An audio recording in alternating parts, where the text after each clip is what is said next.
Friends ఇప్పుడు నా దగ్గర ఉన్న ఫోన్ నార్మల్ స్పెసిఫికేషన్స్ తోటి ఉన్న ఇంకొక 5G ఫోన్ కాదు. గేమింగ్ కోసం దీనిలో మనకు హైపర్ విజన్ A+ చిప్ ని యూజ్ చేశారు. 144 hertz Samsung AMOLED 1.5K display use చేయడం జరిగింది. 8 mAh battery, 80 watts fast charging, MediaTek Dimensity 7400 ultra processor లాంటి ఇంట్రెస్టింగ్ ఫీచర్స్ అయితే దీనిలో ఉన్నాయి. మరి మొబైల్లో గేమింగ్ చేస్తే ఎలా ఉంది, ఫోటోస్ అనేవి ఎలా క్యాప్చర్ అవుతున్నాయి, హీట్ అవుతుందా లేదా, ఛార్జింగ్ స్పీడ్ ఎలా ఉంది, వీటన్నిటి గురించి అయితే మాట్లాడేద్దాం. మరి డిస్ప్లే గురించి మాట్లాడినట్టయితే 1.5K అమోలెడ్ డిస్ప్లే ఉంది. 44 హెర్ట్జ్ రిఫ్రెష్ రేట్ కారణంగా స్క్రాలింగ్, గేమింగ్, మనం ఎవ్రీడే చేసుకునే పనులు అనేవి, యానిమేషన్స్ అనేవి చాలా స్మూత్ గా అనిపిస్తాయి. రియల్మీ వాళ్ళు చెప్పేది ఏంటి అంటే దీనిలో సామ్సంగ్ యొక్క M14 అమోలెడ్ లూమినిసెంట్ మెటీరియల్ యూజ్ చేశారని చెప్తున్నారు. దీనివల్ల యూజ్ ఏంటి అంటే మనకు కన్వెన్షనల్ అమోలెడ్ ప్యానల్స్ తోటి కంపేర్ చేసినప్పుడు 26% లూమినెన్స్ ఎఫిషియన్సీ, అదే కాకుండా 50% ఎక్కువ స్క్రీన్ లైఫ్ స్పాన్ ని అందిస్తుంది. ఈ డిస్ప్లే HDR10+ నెట్ఫ్లిక్స్ HDR కూడా సపోర్ట్ చేస్తుంది. 1400 నిట్స్ గ్లోబల్ పీక్ బ్రైట్నెస్ ఉంటుంది. HDR కంటెంట్ లో లోకల్ పీక్ బ్రైట్నెస్ వచ్చేసి 6500 నిట్స్ ఉంటుంది. అంతేకాకుండా టచ్ సాంప్లింగ్ రేట్ కూడా చాలా బాగుంటుంది. అంటే ఫాస్ట్ పేస్డ్ గేమ్స్ లలో టచ్ రెస్పాన్స్ అనేది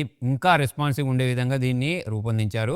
పర్ఫార్మెన్స్ గురించి మాట్లాడితే దీనిలో మనకు MediaTek Dimensity 7400 ప్రాసెసర్ తో పాటు hyper vision plus A chip ని కూడా దీనిలో వీళ్ళు ప్రొవైడ్ చేశారు. అంటే పర్ఫార్మెన్స్ కోసం ఒక చిప్, గేమింగ్ విజువల్స్ ని ఎన్హాన్స్ చేయడానికి ఇంకొక డెడికేటెడ్ చిప్ ని అయితే ప్రొవైడ్ చేశారు. ఏ చిప్ గురించి మాట్లాడితే మెయిన్ దీనిలో 3 ఫీచర్స్ ఉన్నాయి. సో ఫస్ట్ వచ్చేసి ఏ హైపర్ మోషన్. ఇది ఏం చేస్తా అంటే ఏ ఫ్రేమ్ ఇంటర్సెప్షన్ ద్వారా సపోర్టెడ్ గేమ్స్ లలో 144 FPS వరకు ఫ్రేమ్ జనరేషన్ చేయడానికి యూజ్ అవుద్ది. కాకుండా 90 FPS ఫ్రేమ్ స్టెబిలైజేషన్ కూడా ఉంది. సో దీని కారణంగా గేమ్ ప్లే అనేది స్మూత్ గా ఉంటుంది. దీంతో పాటు దీనిలో మనకు ఏ హైపర్ క్లారిటీ లాంటి ఫీచర్ ని ప్రొవైడ్ చేశారు. జనరల్ మనం గేమ్ ఆడేటప్పుడు పక్కకు ఉండే టెక్స్చర్స్ అయినా కానివ్వండి, ఎన్విరాన్మెంట్ అయినా కానివ్వండి, మనకి ఇంకా షార్ప్ ఉండే విధంగా ఇది చూపిస్తుంది. సో రియల్మీ వాళ్ళు చెప్పేది ఏంటి అంటే 1.5K రెజల్యూషన్ వరకు గేమ్ ని ఎన్హాన్స్ చేయగలదని చెప్పేసి అయితే చెప్తున్నారు. అంతేకాకుండా ఏ ఆల్వేస్ ఆన్ HDR కూడా ఉంది. అంటే గేమ్ లో బ్రైట్నెస్ ఏరియా అనేది మరింత వైబ్రెంట్ గా చూపిస్తూనే డార్క్ ఏరియాస్ లో డీటెయిల్స్ ని ప్రిజర్వ్ చేయడానికి బ్రైట్నెస్ మరియు కాంట్రాస్ట్ ని రియల్ టైమ్ లో అడ్జస్ట్ చేస్తుంది. ఈ పర్ఫార్మెన్స్ గురించి MediaTek Dimensity 7400 ప్రాసెసర్ ఇచ్చారు కదా, దీనిలో మనకు 1 మిలియన్ పైగా అంటూ బెంచ్ మార్క్ స్కోర్స్ అనేవి వస్తాయి. అంటే మీరు గేమింగ్ చేసినా, మల్టీ టాస్కింగ్ చేసినా, ఎవ్రీడే పర్ఫార్మెన్స్ చేసుకోవడానికి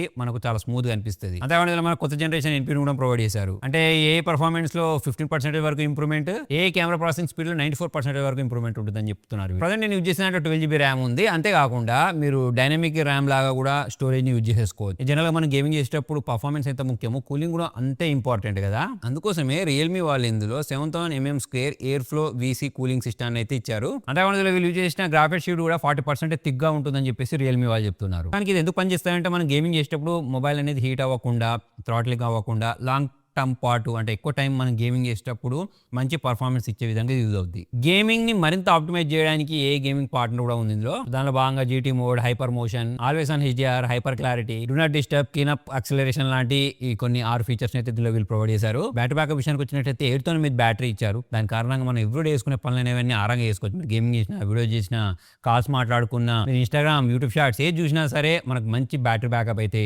ఇస్తుంది. అంతేకాకుండా దీనిలో వీళ్ళు 80 వాట్స్ సూపర్ బుక్ ఛార్జింగ్ కూడా ప్రొవైడ్ చేశారు. దాని కారణంగా ఆల్మోస్ట్ 29 to 30 minutes లో 50% వరకు మొబైల్ మనం ఛార్జ్ చేసేయచ్చు. 75% లో ఫుల్ ఛార్జ్ చేసేయచ్చు. అంతేకాకుండా దీనిలో మనకు ఆల్ సినారియో బైపాస్ ఛార్జింగ్ కూడా ఉంది. జనరల్ ఈ బైపాస్ ఛార్జింగ్ అనేది గేమింగ్ టైంలో యూజ్ చేస్తూ ఉంటాం కదా. కాకపోతే ఈ ఫోన్ లో మనం లైవ్ స్ట్రీమింగ్ చేసుకుంటూ, నావిగేషన్ చేసుకుంటూ ఇటువంటి టైంలలో కూడా దీన్ని యూజ్ చేయొచ్చు. ఇంకొక మంచి విషయం ఏంటి తెలుసా, బ్యాటరీ 1600 సైకిల్స్ తర్వాత కూడా రేబుల్ పర్ఫార్మెన్స్ అందించేలా దీనికి సంబంధించిన బ్యాటరీ ఉంటుందని చెప్తున్నారు. 6 years పాటు బ్యాటరీ హెల్త్ ఉంటుందని చెప్పేసి అయితే రియల్మీ వాళ్ళు చెప్పడం జరుగుతుంది. కెమెరా విషయానికి వస్తే 50 megapixel main camera, 8 megapixel ultra camera, 16 megapixel selfie camera provide చేశారు. జనరల్ గా మనం రెగ్యులర్ యూజ్ చేసే అన్ని రకాల ఏ ఫీచర్స్ అయితే దీనిలో ఉన్నాయి. బ్యాక్ కెమెరా చేసి 4K వీడియోస్ ని రికార్డ్ చేయొచ్చు. సెల్ఫీలో 1080p వీడియోస్ ని రికార్డ్ చేసుకోవచ్చు. సో దీంతో క్యాప్చర్ చేసిన కొన్ని శాంపుల్స్ మీరు ఇవ్వండి, మంచి డీటెయిల్స్ తోటి, మంచి ఎడ్జ్ డిటెక్షన్స్ తోటి అయితే ఫోటోస్ ని క్యాప్చర్ చేయగలుగుతుంది. లో లైట్ లో ఇంకొంచెం ఇంప్రూవ్మెంట్ ఉంటే బాగుండని చెప్పేసి నాకు అనిపించింది. దీంతో పాటు డ్యూరబిలిటీ కోసం డస్ట్ అండ్ వాటర్ రెసిస్టెంట్ ఉంది. అంటే IP66, 68, 69 లాంటివి కూడా ఉన్నాయి దీనిలో. అంటే ఈ వర్షాకాలంలో ఫర్ ఎగ్జాంపుల్ మొబైల్ అనేది తడిచిపోయినా, లేకపోతే మొబైల్ అనేది జారిపోయి నీళ్ళలో పడిపోయినా ఏం జరగకూడని ఛాన్సెస్ ఉన్నాయి. 100% ఏం జరగదని కాదు. వీళ్ళు చెప్పేది ఏంటంటే 2 meters వరకు వాటర్ సబ్మిషన్ ప్రొటెక్షన్ ఉందని చెప్పేసి అయితే వీళ్ళు చెప్తున్నారు. స్పీకర్స్ గురించి మాట్లాడితే డ్యూయల్ స్టీరియో స్పీకర్స్ అయితే ప్రొవైడ్ చేశారు. సౌండ్ అనేది లౌడ్గా వస్తుంది. మీరు ఎవరైతే ఎక్కువగా మల్టీమీడియా కన్సూమ్ చేస్తూ ఉంటారో, వీడియో చూస్తూ ఉంటారో, సాంగ్స్ వింటూ ఉంటారో వాళ్ళకి బాగా అనిపిస్తుంది. స్టాండర్డ్ వాల్యూమ్ తోటి కంపేర్ చేసినప్పుడు 300% వరకు హైయర్ వాల్యూమ్ అయితే వస్తుంది దీనిలో.